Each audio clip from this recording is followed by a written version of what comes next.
pe fete care au participat la concurs, i aștept pe cei de la Matica să coboare la scenă ca să mă văd și eu. Mulțumesc, mulțumesc! Arad, e un număr foarte, foarte mare de participanți în această seară. Mă bucur că sunteți aici lângă noi, mă bucur că sunteți prezenți aici la un an de Atrium Mall, când am pregătit cea mai mare surpriză văzută vreodată într-un mall arădean, respectiv un premiu nici mai mult, nici mai puțin decât un BMW Seria 1 pe care ați apucat să-l vedeți timp de 3 luni expus în dreapta mea acolo, dar din cauza multor oameni care nu există aici, pot să spun că nu-l vedeți acum. Bun! Așadar, a fost mandinga, ha. A fost mult antren, a fost muzică latină, a fost salsa, a fost muzică pe gustul dumneavoastră. Și acum, unul dintre dumneavoastră va putea să plece de aici.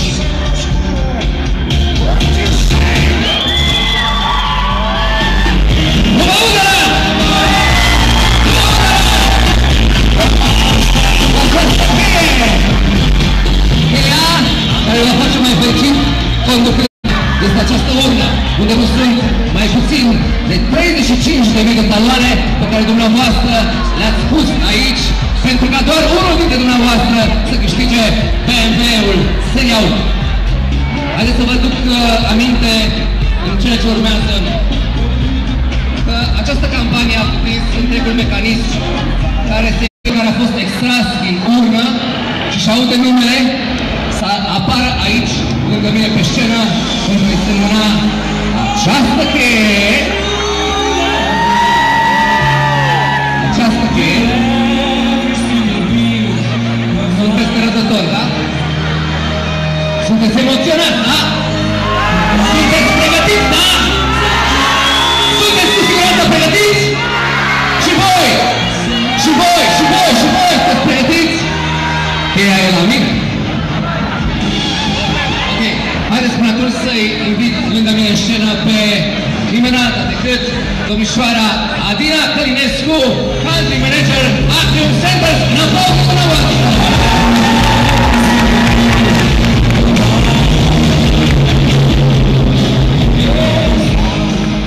Și pentru a fi validată această extragere, avem nevoie și de prezența unui avocat. Este domnul avocat Radu Buda.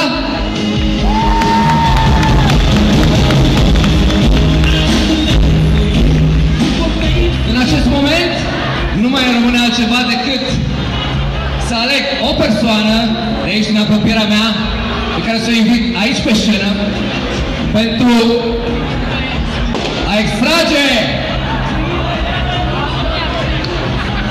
un talon câștigător. Numai o clipă, mai avem nevoie de cineva care să ne ajute. Îi rog pe cineva de la pază să urce pe scenă. Să urce o clipă pe scenă.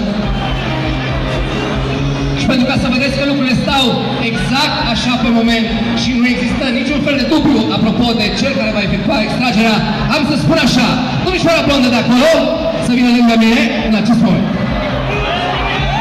Haideți! Deja, în acest moment, unul dintre dumneavoastră va fi făcut fericit de mâna dreaptă sau stângă a acestei domnișoare care va urca pe scenă în secundele următoare.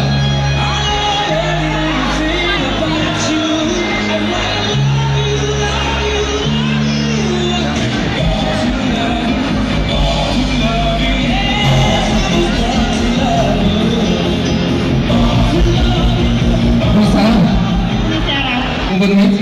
Elena. Să nu spuneți că participați la campanie. Nu, dar și eu. Înțeleg. Am dat numai de avocați în această seară aici pe scenă. Așadar, mâna dreaptă a domnișoarei avocat va ajunge în urnă, unde în minutele și secundele următoare vom ști cine este câștigătorul. Haideți să procedăm la prima extragere.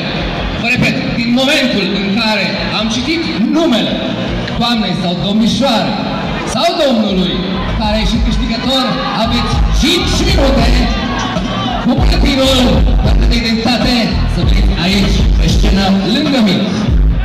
O rog pe domnișoara avocat să fie cât mai atent la ce face. Mi-era teamă o clipă ca pe copia.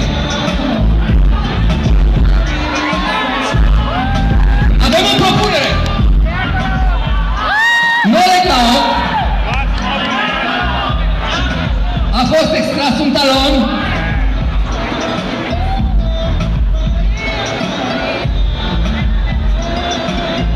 E liniște, Arad? E liniște?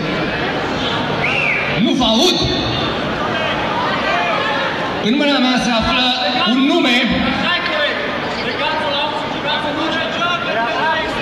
Să-și amestece toate! În momentul în care a efectuat extragerea, nu a văzut ce a extras de acolo. Plus de asta a amestecat. Așadar, prenumele câștigătorului, care să sperăm că se află acum aici, este Paul.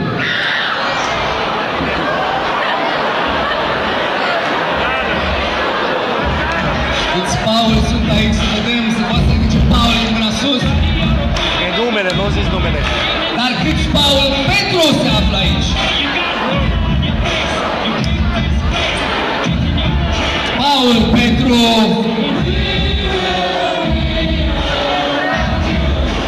Ochiș! Din acest moment 5 minute pentru a fi prezent pe scenă lângă mine. Paul Petru Ochiș se numește. Cel care l-am în mâna stângă.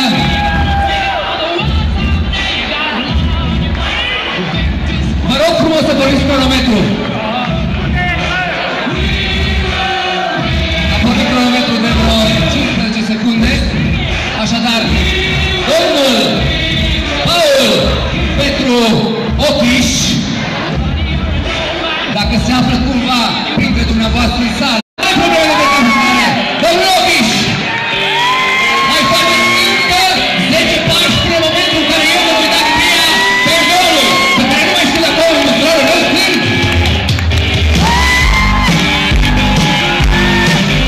Vă rog să vă probați identitatea. Domnul avocat?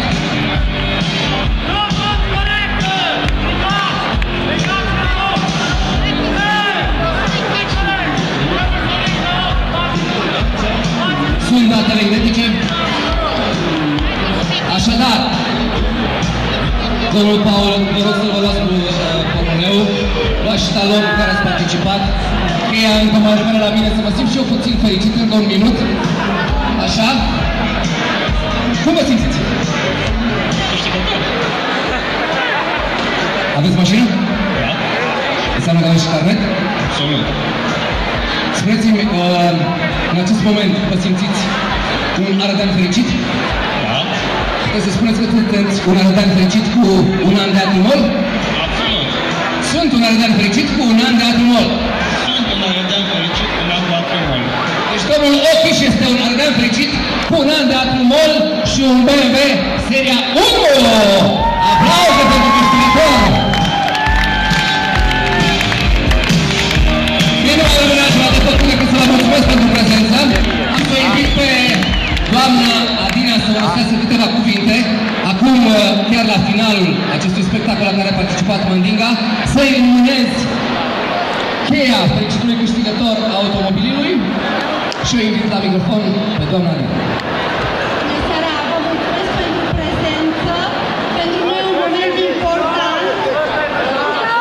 Trebuia să se amestece toate! Ați făcut greșeală! Trebuia să o legi la ochi! Mincinoșilor! I-ați atras pe tot, trebuie să faceți manevră! Eu spun că n-a fost nimic aranjat. Am ales o persoană din public. Trebuia să se amestece toate! Ok, mulțumim pentru aniversarea pe care o transformăm într-un circ. Cel puțin un arădean a ieșit fericit din acest Nu mai o clipă, vă rog. Ați văzut foarte bine că în momentul în care am adunat, am adus un om din sală, a fost absolut ad hoc. Nu știa că va fi ales, în același timp, urna a fost deschisă și a scos din urnă. Oricum, vă mulțumesc pentru că ați participat la acest eveniment. Vă așteptăm și în zilele următoare și în anul următor. Vă așteptăm aici, la Atrium Mall, pentru cumpărăturile dumneavoastră cele mai reușite. Dar nu a fost chiar de desfășurat. Cine a câștigat să Ar mai trebui să fac o precizare. Cei care vor să conteste acest mod de extragere pot să facă dovada aici, prin distanța care este de sus până jos, până în momentul în care a fost extras talonul, că nu este o distanță prin care cel care o efectuează extragerea să-și observe un anume nume.